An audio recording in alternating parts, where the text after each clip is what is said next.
ಕೊಡ್ತೀನಿ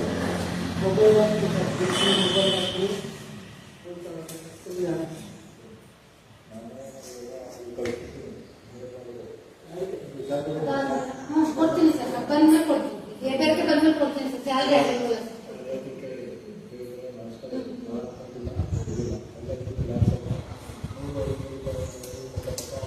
ಸರಿ ಸರ್, ಕೊಡ್ತೀನಿ ಸರ್, ಸ್ಯಾಲ್ರಿ ಮಾಡಿಸ್ಬಿಡಿ ಸರ್, ಬಂದಕ್ಕೆ ಕೊಡ್ತೀನಿ. 300 ರೂಪಾಯಿ 500 ರೂಪಾಯಿ ಕೊಡಿ. 300 ರೂಪಾಯಿ ಕೇಳಿ 500 ರೂಪಾಯಿ ಕೊಡ್ತೀನಿ. ಬೆಕ್ಕಲು ಬರೋಕ್ಕೆ ದುಡ್ಡೆಲ್ಲ ಕೊಡ್ಲಿ ಅಂತ ಅಷ್ಟೇ. ಅದಕ್ಕೆ ಬಿಲ್ಸಲ್ಲಿ ನಾವೆಲ್ಲ ರೆಡಿ ಮಾಡಿ ಇಟ್ಕೊಂಡ್ರೆ ಟಕ್ಕ ಟಕ್ಕ ಟಕ್ಕ ಟಕ್ಕ ಅಂತ ಆ ಲಾಸ್ಟ್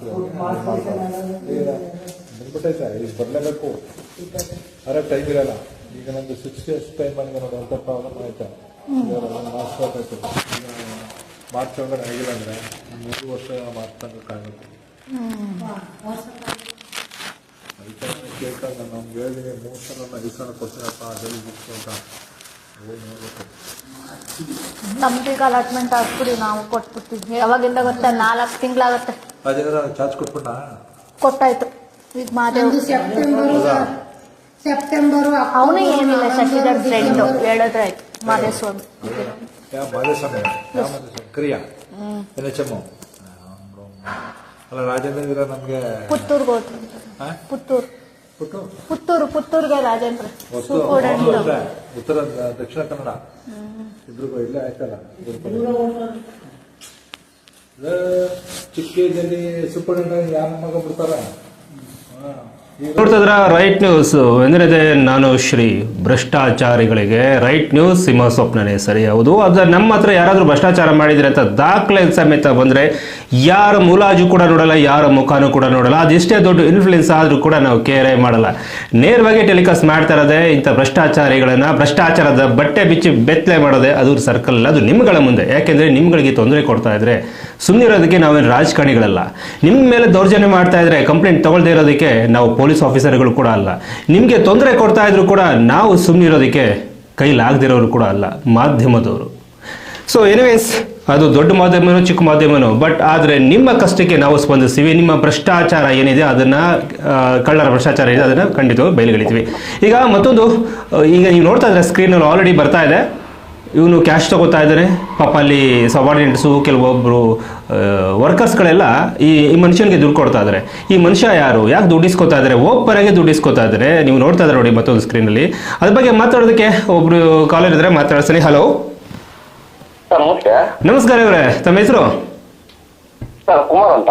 ಕುಮಾರ್ ಅವರೇ ನಮಸ್ಕಾರ. ಏನಿದು, ಇವರೇನೋ ಕ್ಯಾಶ್ ಎಲ್ಲ ಇಸ್ಕೋತಾ ಇದ್ದಾರೆ, ಅವ್ರು ದುಡ್ಡು ಕೊಡ್ತಾ ಇದ್ದಾರೆ, ಲೈನಿಗೆ ಬಂದು ಏನೋ ಮಾತಾಡ್ತಿದ್ದಾರೆ, ನಿಮ್ಗೆ ಸಂಬಳ ಮಾಡ್ತೀವಿ ಅಂತ ಏನೋ ಹೇಳ್ತಾ ಇದ್ದಾರೆ. ಏನ್ ಕಥೆ ಇದು ಅಂತ? ಸರ್, ಚಾಮರಾಜನಗರ ಡಿಸ್ಟ್ರಿಕ್ಟ್ ಯಳಂದೂರು ತಾಲೂಕು ಕೊಳೆಗಲ ಪಕ್ಕ ಸರ್, ಅಗರಮಂಬಳಿ ಅಂದ್ಬಿಟ್ಟು ಆಸ್ಪತ್ರೆ ಇದೆ ಸರ್, ಪ್ರಾಥಮಿಕ ಆಸ್ಪತ್ರೆ. ಇವ್ರು ಏನೋ ಮಾಡ್ತಾರೆ ಸರ್, ಮಂತ್ಲಿ ಪೇಮೆಂಟ್ ಮಾಡ್ಕೊಡ್ಬೇಕು ಅಂದ್ರೆ ಅವ್ರಿಗೆ ಅಮೌಂಟ್ ಕೊಡ್ಬೇಕು ಅವ್ರಿಗೆ, ಇಲ್ಲಾಂದ್ರೆ ಸ್ಯಾಲ್ರಿ ಮಾಡ್ಕೊಡಲ್ಲ ಇವರು. ಓಕೆ, ಸ್ಯಾಲ್ರಿ ಮಾಡ್ಕೊಡಲ್ಲ ಅವ್ರಿಗೆ. 6 ತಿಂಗಳು 7 ತಿಂಗಳು ಸ್ಯಾಲ್ರಿ ಮಾಡ್ಕೊಡಲ್ಲ. ಸ್ಯಾಲ್ರಿ ಮಾಡ್ಕೊಡ್ಬೇಕಂದ್ರೆ ಅವ್ರಿಗೆ ಅಮೌಂಟ್ ಕೊಡ್ಬೇಕು. ಮತ್ತೆ ಇನ್ನೊಂದು ಏನ್ ಮಾಡಿದ್ರೆ ಸರ್, ಇಲ್ಲಿ ಯಾರೇ ಪೇಷಂಟ್ ಹತ್ರ ಬಂದ್ರು ಸರ್ 50, 20, 30 ಇಸ್ಕೊತಾ ಇದ್ದಾರೆ ಪೇಷಂಟ್ಗಳ ಹತ್ರ. ಸರ್ ಬಂದ್ರೆ ಆಮೇಲೆ ಒಳ್ಳೆ ಮಾತ್ರ ಇದೆ, ಒಳ್ಳೆ ಸಿರಪ್ ಇದೆ ಅಂತ ಕೊಡ್ತಾರೆ. ಅಲ್ಲ ಸರ್, ಇವ್ರು ಫ್ರೀಯಾಗಿ ಏನು ಕೊಡ್ತಾ ಇಲ್ಲ ಸರ್, ಗೌರ್ಮೆಂಟ್ ಇಂದ ಕೊಡ್ತಾ ಇದಾರೆ. ಅದನ್ನ ಇವ್ರು ದುಡ್ಡು ಮಾಡ್ಕೊಂತ ಇದಾರಲ್ಲ ಸರ್ ಜನಗಳ ಹತ್ರ. ಇವರು ಸರ್ಕಾರಿ ಡಾಕ್ಟರ್ ಅವರು? ಸರ್ಕಾರಿ ಡಾಕ್ಟರ್ ಅವರು? ಹೌದು, ಇಲ್ಲ ಸರ್, ಡಾಕ್ಟರ್ ಸರ್ ಅವರು. ಸರ್ಕಾರಿ ಡಾಕ್ಟರ್. ಎಷ್ಟು ವರ್ಷದಿಂದ ಕೆಲಸ ಮಾಡ್ತಾ ಇದ್ದಾರೆ ಅಲ್ಲಿ? ಸರ್ 5 ಸರ್, 15 ವರ್ಷ ಮೇಲೆ ಆಗಿದೆ ಸರ್ ಅವರು. ಹಾಗಾದ್ರೆ ಮಹಾನ್ ಭ್ರಷ್ಟ ಅನ್ಕೋತೀನಿ ಹಾಗಾದ್ರೆ. ಸರ್ ಈಗ ಅಲ್ಲ ಸರ್, ಈಗ ನಮಗ್ ಗೊತ್ತಾಗಿರೋದು ಡಿಸೆಂಟ್ ಆಗಿ ಯಾರೋ ಗೊತ್ತಿಲ್ಲ, ನಾವು ಏನೋ ಮಾಡ್ಬೇಕು, ಇವ್ರಿಗೆ ಏನೋ ಮಾಡ್ಬೇಕು ಅನ್ನೋದಕ್ಕೆ ನಾವು ಇವತ್ತು ವಿಡಿಯೋ ಮಾಡ್ಕೊಂಡು, ಏನೋ ಕದ್ದು ಮುಚ್ಚಿ ಒಂದು ವಿಡಿಯೋ ಮಾಡ್ಕೊಂಡು ಮಾಡಿರೋ ಸರ್ ಇದನ್ನ. ಇವ್ರು ಇಷ್ಟು ಸರ್, ನಮಗೆ ಈಗ ಗೊತ್ತಾಗಿರೋದು ಇಷ್ಟು. ಇನ್ನು ಅವಾಗಿನ ಎಕ್ಸಸ್ ಮಾಡ್ಕೊಂಡು ಒಂದಲ್ಲ ಸರ್, ಹಾಸ್ಪಿಟಲ್ ಬಂದು ನೋಡ್ಬೇಕು ಸರ್, ಒಂದು ವಾಶ್ರೂಮ್ ನೆಟ್ಟಿಗಿಲ್ಲ, ಒಂದ್ ಬೆಡ್ಗಳಿಲ್ಲ, ಒಂದ್ ಫ್ಯಾನ್ಗಳು ತಿರ್ಗಲ್ಲ, ಏನ್ ಮಾಡಲ್ಲ ಅಲ್ಲಿ. ಅದಕ್ಕೆ ಮೇಲೆ ಖರ್ಚು ವೆಚ್ಚ ಅಂತ ಬರ್ತಾರೆ. ಅದನ್ನ ಏನ್ ಮಾಡ್ತಾರೆ ಅಂತ ಗೊತ್ತಾಗಿಲ್ಲ. ಇಲ್ಲಿ ಏನಾಗಿರ್ತಾರೆ ಅಂದ್ರೆ, ಆ ಕಡೆ ಇದೆ, ಆ ಕಡೆ ಮಾಂಗಳಿ ಇದೆ, ಮಧ್ಯದಲ್ಲಿ ಇದೆ. ಈಗ ಏನಾಗುತ್ತೆ, 7 ಪಂಚಾಯತಿಗೂ ಸೇರ್ತಾ ಇಲ್ಲ. 7 ಪಂಚಾಯತರು ಅವ್ರಿಗೆ ಕೇರ್ಲೆಸ್ ಮಾಡ್ಬಿಟ್ಟಿದ್ದಾರೆ. ಅದಕ್ಕೆ ಇವ್ರು ಏನೇ ಮಾಡಿದ್ರು ಯಾರು ಕೇಳೋದು ಅನ್ನೋದು ಒಂದು. ನಾವು ಕೇಳ್ತೀವಿ ಇವರೇ, ನಾವು ಕೇಳ್ತೀವಿ. ಓಕೆ, ಈಗ ಓಕೆ, ಈ ಡಾಕ್ಟರ್ ಇದಾರಲ್ಲ ಸುಮಾರು 15 ವರ್ಷಗಳಿಂದ ಕೊಳ್ಳೇಗಾಲ ಸರ್ಕಾರಿ ಹಾಸ್ಪಿಟಲ್ ಕೆಲಸ ಮಾಡ್ತಾ ಇದಾರ? ಇವ್ರ ಅಂಡರ್ನಲ್ಲಿ? Okay okay. ಯಾರು ಶಾಸಕರು, ಕೊಳ್ಳೇಗಾಲ ಶಾಸಕರು? ಸರ್ ಕೊಳೆಗಾಲ ಶಾಸಕರು ಒಬ್ರು ಮಹೇಶಣ್ಣ ಅಂತ ಇದ್ದಾರೆ. ಮಹೇಶ್ ಅವರ ಅಥವಾ ಮಹೇಶ್ ಅವರಿದ್ದಾರೆ. ಮಂಜುನಾಥ್ ಬಂದು ಮಂಜುನಾಥ್ ಅವರಿದ್ದಾರೆ. ಆಮೇಲೆ ನಂಜನಸ್ವಾಮಿ ಅವರಿದ್ದಾರೆ. ಮತ್ತು AR ಕೃಷ್ಣಮೂರ್ತಿ ಅವರಿದ್ದಾರೆ ಸರ್. ಇವಾಗ ಡೀಸೆಂಟ್ ಬಂದು AR Krishnamurthy sir. AR Krishnamurthy. ಹೌದು ಸರ್. ಓಕೆ. ಇಲ್ಲ ಸರ್, ನಾವು ಆರೋಗ್ಯ ಸಚಿವರಿಗೆ ಆರೋಗ್ಯ ಇಲಾಖೆಗೂ ಕಳಿಸಿದೀವಿ ಸರ್. ಇದನ್ನ ಅವ್ರು ಏನು ಮಾಡೇ ಇಲ್ಲ ಸರ್. DHO ಕಳಿಸಿದ್ರಾ, ಹೇಳಿದ್ರಾ? ಇಲ್ಲ ಸರ್, ಅವ್ರಿಗೆ ಈ ವಿಡಿಯೋ ಕಳಿಸಿರಲ್ಲ, ಅವ್ರಿಗೆ ಲೆಟರ್ ಬಂದು ಹೇಳಿದ್ರು ನಾವು ಎಲ್ಲ ಮಾಡ್ತಾ ಇದಾರೆ, ಹಾಸ್ಪಿಟಲ್ ಅಲ್ಲಿ ಎಲ್ಲ ಮಾಡ್ತಾ ಇದಾರೆ ಅಂತ. ಓಕೆ. ಓಕೆ. ಈಗ ಇವರೇ ಡಾಕ್ಟ್ರು ಇಲ್ಲಿ ಲಂಚ ತಗೋತಾ ಇದಾರಲ್ಲ, ಯಾವ ಕಾರಣಕ್ಕೆ ತಗೋತಾ ಇರೋದು ಇವರು? ಸರ್ ಇದನ್ನ ತಗೋದಿರೋದು ಸಂಬಳ ಮಾಡ್ಕೊಡಕ್ಕೆ ಸರ್ ಅವ್ರಿಗೆ. ಯಾರಿಗೆ? ವರ್ಕರ್ಸ್ಗಳಿಗೆ ಸಂಬಳ ಮಾಡ್ಕೊಡೋಕೆ. ವರ್ಕರ್ಸ್ಗಳಿಗೆ ಸಂಬಳ ಮಾಡ್ಕೊಡ್ಬೇಕಲ್ಲ ಸರ್. ಅವರು ಅಂದ್ರೆ ಅವ್ರಿಗೆ ಬೇಸಿಕ್ ಕಂಟ್ರೋಲ್ ತಗೊಂಡಿರ್ತಾರಲ್ಲ ಸರ್. ಬೇಸಿಕ್ ಕಂಟ್ರೋಲ್ ತಗೊಂಡವ್ರಿಗೆ ಇರ್ತಾರೆ, ಪರ್ಮನೆಂಟ್ ಆಗಿರೋರು ತಗೊಂಡ್ರೆ ಒಬ್ರು ಹ್ಯಾಂಡಿಕ್ಯಾಪ್ ಇದಾರೆ ನೋಡಿತಾರಲ್ಲ ಅವರು, ಕೈ ಹೇಳ್ಕೊಂಡು ಹೋಗೋದು ವೈಟ್ ಶರ್ಟ್ ತಗೊಂಡ್ರೆ ಅವ್ರು ಹ್ಯಾಂಡಿಕ್ಯಾಪ್ ಅವ್ರ ಹತ್ರ ಬಿಡ್ತಾರಲ್ಲ ಇವರು. ಅಂದ್ರೆ ಅವ್ರು ಸಂಬಳ ಮಾಡ್ಕೊಡೋದಕ್ಕೆ ಕಾಂಟ್ರಾಕ್ಟ್ ಬೇಸಿಸ್ ಅಲ್ಲಿ ಕೆಲಸ ಮಾಡ್ತಿರುವಂತ ವರ್ಕರ್ಸ್ಗಳ ಹತ್ರ ಸಂಬಳ ದುಡ್ಡು ತಗೋತಾ ಇದಾರೆ, ಲಂಚ ತಗೋತಾ ಇದಾರೆ. ಹೌದು ಸರ್. ಈ ಮನುಷ್ಯ ಸುಮಾರು 15-16 ವರ್ಷದಿಂದ ಕೊಳ್ಳೇಗಾಲ ಹಾಸ್ಪಿಟಲ್ ಅಲ್ಲಿ ಠಿಕಾಣಿ ಹೂಡಿದ್ದಾರೆ. ಅಂದ್ರೆ ಈ ಮನುಷ್ಯ ಭಾರಿ ಭ್ರಷ್ಟಾಚಾರ ಆಗಿರ್ತಾನೆ, ಭಾರಿ ಪ್ರಭಾವಿ ಕೂಡ ಆಗಿರ್ತಾನೆ. ಹಾಗೆ ಸಂಬಂಧಪಟ್ಟವ್ರಿಗೆ ದುಡ್ಡು ಗಿಡ್ಡೆಲ್ಲ ಕೊಟ್ಟು ಸೇಫ್ ಆಗಿರ್ತಾರೆ. ಯಾಕೆಂದ್ರೆ ಯಾವುದೇ ಅಧಿಕಾರಿಗೆ ಟ್ರಾನ್ಸ್ಫರ್ ಆಗಬೇಕು ಅಂತಂದ್ರೆ 5 ವರ್ಷ ಅವ್ರಿಗೆ ಟ್ರಾನ್ಸ್ಫರ್ ಆಗಿ 3 ಸಲ ಕೊಟ್ಟಿದ್ದಾರೆ. ಅವ್ರನ್ನ ಹೋಗಿ ಅಲ್ಲಿ ಮೇಲಧಿಕಾರಿಗಳಿಗೆ ಹೋಗಿ ಸರ್ ಮಾಡ್ಕೊಂಡು ಬರ್ತಾರೆ ಸರ್. ಸುಭಾಷ್. ಆರೋಗ್ಯ ಇಲಾಖೆನಲ್ಲಿ ಅನಾರೋಗ್ಯ. ಇನ್ನೊಂದು 2 ವರ್ಷ ಇದೆ ಸರ್, ರಿಟೈರ್ಡ್ ಆಗಿ ಹೋಗುತ್ತೆ. ರಿಟೈರ್ಡ್ ಆಗುತ್ತೆ. ಅವ್ರು ಒಂದು ಹಾಸ್ಪಿಟಲ್ ಇದ್ರೆ ರಿಟೈರ್ಡ್ ಆಗುತ್ತಲ್ಲ ಅನ್ನೋದಕ್ಕೋಸ್ಕರ ಅವ್ನು ಈ ಹಾಸ್ಪಿಟಲ್ ಬಿಟ್ಟು ಹೋಗ್ತಾ ಇಲ್ಲ ಸರ್. ಅವ್ರು ಸ್ವಂತ ಮನೆ ಮಾಡ್ಕೊಂಡ್ಬಿಟ್ಟಿದ್ರೆ ಅಲ್ಲೆಲ್ಲ. ಸ್ವಂತ ಮನೇಲಿ ಸರ್. ಅವಾಗ ಮತ್ತೆ ಇನ್ನೊಂದು ಏನ್ ಮಾಡ್ತಾರೆ ಅಂದ್ರೆ ಬೇರೆ ಪಕ್ಕದಲ್ಲಿ ಹೋಗ್ಬಿಟ್ಟು ಇಲ್ಲಿರೋ ಮೆಡಿಸಿನ್ ತಗೊಂಡ್ರೆ ಅಲ್ಲಿ ಒಂದು ಕ್ಲಿನಿಕ್ ಕಂಡಾಗ ಮಾಡ್ಕೊಂಡು ಅಲ್ಲಿ ಮಾಡ್ಕೊಂತಾರೆ.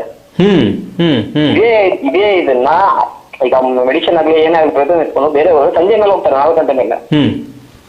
10 ಹೋಗಿ ಮಾಡ್ತಾರೆ ಅದನ್ನ. ಓಕೆ. ಈಗ ಈ ವಿಡಿಯೋ ಸಂಬಂಧಪಟ್ಟಂಗೆ ಮಾತಾಡೋದಾದ್ರೆ, ಸೊ ಅವರು ಸಂಬಳ ಮಾಡ್ಕೊಡೋದಕ್ಕೋಸ್ಕರ ಕಾಂಟ್ರಾಕ್ಟ್ ಬೇಸಿಸ್ ವರ್ಕರ್ಸ್ಗಳ ಹತ್ರ, ಸಪೋರ್ಟರ್ಸ್ ಹತ್ರ ಲಂಚ ತಗೋತಾ ಇರೋದು ಇದು. ಕಾಂಟ್ರಾಕ್ಟ್ ಬೇಸಿಕ್ ಮತ್ತೆ ಪರ್ಮನೆಂಟ್ ಆಗಿರೋರು ತಗೊಂತಾ ಇದಾರೆ ಸರ್. ಅವ್ರಿಗೂ ಸಂಬಳ ಮಾಡಿಸ್ಕೊಡ್ತೀನಿ ಅಂತ ತಗೋತಾ ಇದ್ದಾರೆ. ಎಲ್ಲ ಸರ್ ಪ್ರತಿಯೊಬ್ಬರ ಹತ್ರ ಇಸ್ಕೊತಾರೆ ಸರ್ ಅವರು. ದುಡ್ಡಿನ ದಾಹ ಮಿತಿ ಮೀರ್ಬಿಟ್ಟಿದೆ ಈ ಮನುಷ್ಯಂದು. ಪ್ರತಿಯೊಬ್ಬ ವರ್ಕರ್ ಹತ್ರ ಇಸ್ಕೊತಾರೆ ಸರ್ ಅವರು. ಅಂದ್ರೆ ಲಂಚ ಅಂತ ಅವ್ರು ಅನ್ಕೊಳ್ತಾರೆ, ಬಟ್ ಆದ್ರೂ ಅದನ್ನ ಬಡ ಜನಗಳ ಕಕ್ಕ ಅಂತ ಅನ್ಕೊಂಡಿದ್ದೀನಿ ನಾನು. ನೇರವಾಗಿ ಕಕ್ಕ ತಿಂತಾ ಇದ್ದಾನೆ ಈ ಮನುಷ್ಯ. ಸರ್ ನೇರವಾಗಲ್ಲ ಸರ್, ನೇರವಾಗಲ್ಲ ಕಣ್ಣು ಕಾಣ್ತಾ ಇರ್ತದೆ ಸರ್. ಅದು ನಮ್ ಜನಗಳೇ ಕೇಳಲ್ಲ ಯಾರನ್ನಿಲ್ಲ. ಭಯ ಕೊಡ್ತಾನೆ, ಒಳ್ಳೆ ಮಾತ್ರ ಕೊಡ್ತಾನೆ, ಬಿಡಪ್ಪ ಏನ್ 10 ರೂಪಾಯಿ 20 ರೂಪಾಯಿ ಕೊಟ್ಬಿಟ್ರೆ ಏನೋ ಹೋಗುತ್ತೆ ಬಿಡಪ್ಪ, ಚೆನ್ನಾಗಿ ನೋಡ್ತಾರಲ್ಲ ಅಂತ ಹೋಗ್ತಾರೆ. ಇದು ಯಾವಾಗ ಅಂದ್ರೆ ಮೆಡಿಸಿನ್ ಕೂಡ ಅವನೇ ಮಾರ್ಕೋತಾನೆ ಮನುಷ್ಯ. ಹೌದು ಸರ್. ಸರ್ಕಾರದ ಮೆಡಿಸಿನ್ ಅವನೇ ಮಾರ್ಕೋತಾನೆ. ಸಿಸ್ಟಮೆಟಿಕ್ ಯಾವ ಚೇಂಜ್ ಆಗುತ್ತೆ ಅಂತ ಗೊತ್ತಾಗ್ತಾ ಇಲ್ಲ ಸರ್. ಓಕೆ. ಈ ದುರಾಸೆ ಈ ಮನುಷ್ಯನ್ಗೆ ಯಾಕೆ ಬಂತು? ರಿಟೈರ್ಡ್ ಆಗೋ ಟೈಮು ಹೆಂಡತಿ ಮಕ್ಕಳು ಎಲ್ಲ ಇರ್ತಾರೆ ಟಿವಿನಲ್ಲಿ. ಮನೆಯೆಲ್ಲ ಕಳಿಸಿ ಓಪನ್ ಮಾಡ್ಕೊಂಡಿದ್ದಾರೆ ಮೈಸೂರಲ್ಲಿ. ನೋಡ ಮಾಡ್ಕೊಳ್ಳಿ ಆಗ್ಲೇ.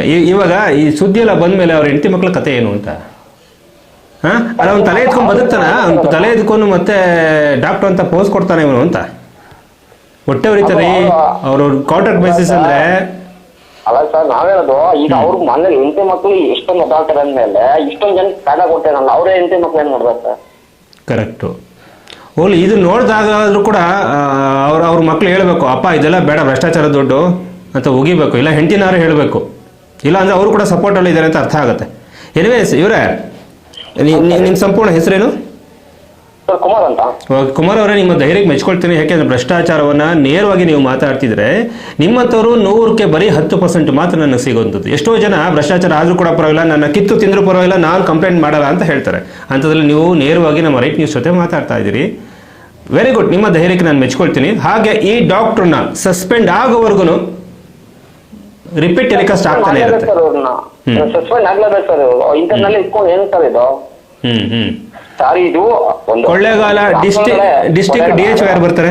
ಆ ಜಿಲ್ಲೆಯ ಡಿಸ್ಟ್ರಿಕ್ಟ್ DHO ಅವರು ಗೊತ್ತಿಲ್ಲ ಸರ್ ನಮ್ಗೆ. DHO ಅವರು DHO ಸರ್ ಮಾಡ್ಕೊಂಡ್ಬಿಟ್ಟಿದ್ದಾರೆ ಸರ್ ಅವರು.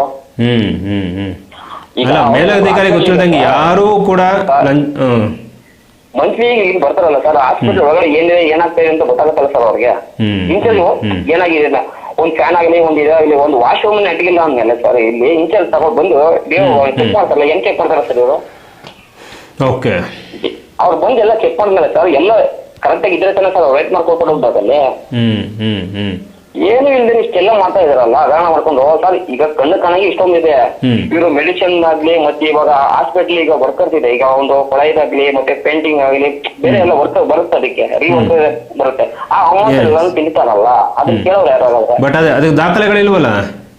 ಗೊತ್ತಿರುತ್ತೆ ನಮ್ಗೆ ಅದ ಕಾರಂ ಆಗ್ತಿಂತ ಗೊತ್ತಿರುತ್ತೆ, ದಾಖಲೆಗಳಿಲ್ಲ. ಬಟ್ ಇದು ನೇರವಾಗಿ ಸಿಕ್ಕಾಕೊಂತಲ್ಲ, ಲಂಚ ತಗೊಳ್ಳೋದು ನೇರವಾಗಿ ಸಿಕ್ಕಾಕೊಂಡಿದ್ದಾನಲ್ಲ. ಲೈವ್ ಅಲ್ಲೇ ಬಂದ್ಬಿಟ್ಟು ಹಾಸ್ಪಿಟಲ್ ಅಲ್ಲಿ ವಿಡಿಯೋ ಮಾಡಿದ್ರೆ ಸರ್ ಬಂದು ಗೊತ್ತಾಗುತ್ತೆ ಸರ್ ಏನ್ ಮಾಡ್ತಾ ಇದ್ದಾನ ಅಂತ ಗೊತ್ತಾಗುತ್ತೆ. ಹಾಸ್ಪಿಟಲ್ ಒಳಗೆ ಫುಲ್ ಏನೇನ್ ಮಾಡ್ತಾ ಇದ್ದಾನೆ ಅಂತ ಗೊತ್ತಾಗುತ್ತೆ. ಯಾರು ಬೇಕಾದ್ರೂ ಬರ್ಲಿ ಅದೇನ್ ಕಿತ್ಕೋತಾರ ನೋಡ್ಬಿಡವ ಅನ್ನೋಂತ ದುರಹಂಕಾರ ಇರ್ಬೇಕು ಅನ್ಸುತ್ತೆ ಈ ಕಳ್ಳ ಭ್ರಷ್ಟಾಚಾರಿ. ಹಂಗಲ್ಲ ಸರ್, ಗೊತ್ತಾ ಯಾರೇ ಏನೋ ಬಂದು ನಾನು ಏನ್ ಮಾಡ್ಬೇಕು ಮಾಡ್ಕೊಂಡು ನಾನು ಸರಿ ಹೋಗ್ತೇನೆ. ಮೇಲಧಿಕಾರ ಇವ್ರು ಗೊತ್ತಿರುತ್ತಲ್ಲ, ನಾನು ಯಾರು ಏನು ಮಾಡಂಗಿಲ್ಲ ಅಂತ ಇದ್ದಾರೆ ಅಷ್ಟೇ. ಆಯ್ತು, ನಾನು ಮಾತಾಡ್ತೀನಿ ಸಂಬಂಧಪಟ್ಟವ್ರ ಹತ್ರ ಕೂಡ. ಸೊ ಈ ಮನುಷ್ಯ ಕೊಳ್ಳೆಗಾಲದಲ್ಲಿ ಡಾಕ್ಟರ್ ಆಗಿ ಕೆಲಸ ಮಾಡ್ತಿದ್ದಾನೆ. ಸಂಬಳನ ರಿಲೀಸ್ ಮಾಡಿಸೋದಕ್ಕೆ, ಕಾಂಟ್ರಾಕ್ಟ್ ಬೇಸಿಸ್ ವರ್ಕರ್ಸ್ಗೆ ಸಂಬಳ ರಿಲೀಸ್ ಮಾಡಿಸೋದಕ್ಕೆ ಲಂಚ ತಗೋತಾರಂಥದ್ದು ಇದು. ಹೌದು ಸರ್. ಓಕೆ, ಅಷ್ಟು ಓಪನ್ ಆಗಿ ಕುತ್ಕೊಂಡು ಓಪನ್ ಆಗಿದೆ ಸರ್, ಓಪನ್ ಆಗಿದೆ. ಸೊ ನೋಡ ಹಾಗಾರೆ ಏನು ಕ್ಲಾರಿಟಿ ಕೊಡ್ತಾರೆ ಈ ಸುದ್ದಿ ಬಂದ ಮೇಲೆ ಅವ್ರ ಹತ್ರ ಮಾತಾಡಿಸುವ. Okay, thank you. ರೈಟ್ ನ್ಯೂಸಲ್ಲಿ ಇಷ್ಟೊತ್ತು ನಾನು ಶ್ರೀ. ಹಾಗೆ ವೀಕ್ಷಕರೇ, ನಾನು ನಿಮಗೆ ಹೇಳೋದಿಷ್ಟೇ, ನಿಮ್ಮಲ್ಲಿ ಭ್ರಷ್ಟಾಚಾರ ಅನ್ನುವಂಥದ್ದು ಆ ತಾಲೂಕಿನಲ್ಲಿ ಎಲ್ಲೋ ಒಂದು ಕಡೆ ಅದು ಕಂಡು ಬಂತು ಅಂತಂದರೆ ದಯವಿಟ್ಟು ನಮಗೆ ಮಾಹಿತಿಯನ್ನು ಕೊಡಿ. ನಾವು ಯಾವುದೇ ಫೈಲ್ ಇಟ್ಕೊಂಡು ಯಾವ ಅಧಿಕಾರಿಗೆ ಸಂಬಂಧಪಟ್ಟಂಗೆ ಅವ್ರ ಮುಂದೆ ಹೋಗಿ ಕೂತ್ಕೊಳ್ಳಲ್ಲ. ಏನಿದ್ರು ಸುದ್ದಿ ಮಾಡ್ತೀವಿ. ನೀವೇನಾದರೂ ಕ್ಲಾರಿಟಿ ಕೊಡಬೇಕಂದ್ರೆ ಬಂದು ಕೋರ್ಟಲ್ಲಿ ಕೊಡಿ. ಮರ್ಯಾದೆ ಹೋಗಿದೆ ಅಂತ ಡಿಫಾರ್ಮೇಷನ್ ಕೇಸ್ ಹಾಕ್ತೀರಾ, ಹಾಕ್ಕೊಳ್ಳಿ. ಯಾವ ಅಧಿಕಾರಿಗೂ ನಾನು ರಿಯಾಕ್ಷನ್ ತೊಗೊಳ್ಳಲ್ಲ. ಹಾಗೆ ಇದು ಕೊಳ್ಳೇಗಾಲದಲ್ಲಿ ಒಬ್ಬ ಡಾಕ್ಟರು ಕಾಂಟ್ರಾಕ್ಟ್ ಬೇಸಿಸ್ ಹುಡುಗರ ಹತ್ರ ಹಣ ತಗೋತಾ ಇದ್ರು, ಅವ್ರಿಗೆ ಸಂಬಳ ರಿಲೀಸ್ ಮಾಡಿಸ್ಕೊಡ್ತೀನಿ ಅಂತ. ಈಗ DHO ಅವರೇ ಏನು ಹೇಳ್ತೀರಿ? DHO ಏನಂತ ಹೇಳ್ತೀರಿ?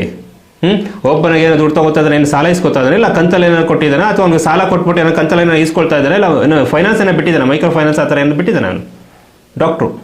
ಈ ಲೆವೆಲ್ಗೆ ಕೂತ್ಕೊಂಡು ನೀನು ಅಲ್ಲಿ ಲಂಚ ಇಸ್ಕೊಳ್ತಾ ಇದ್ದೀರಾ, ತಗೋತಾ ಇದ್ದೀರಾ ಅಂತಂದರೆ ನೀನು ಎಷ್ಟು ಜನಗಳ ಗಲೀಜನ ನೆಕ್ಕಿರ್ಬೋದು ಅಂತ ಅನ್ಸುತ್ತೆ.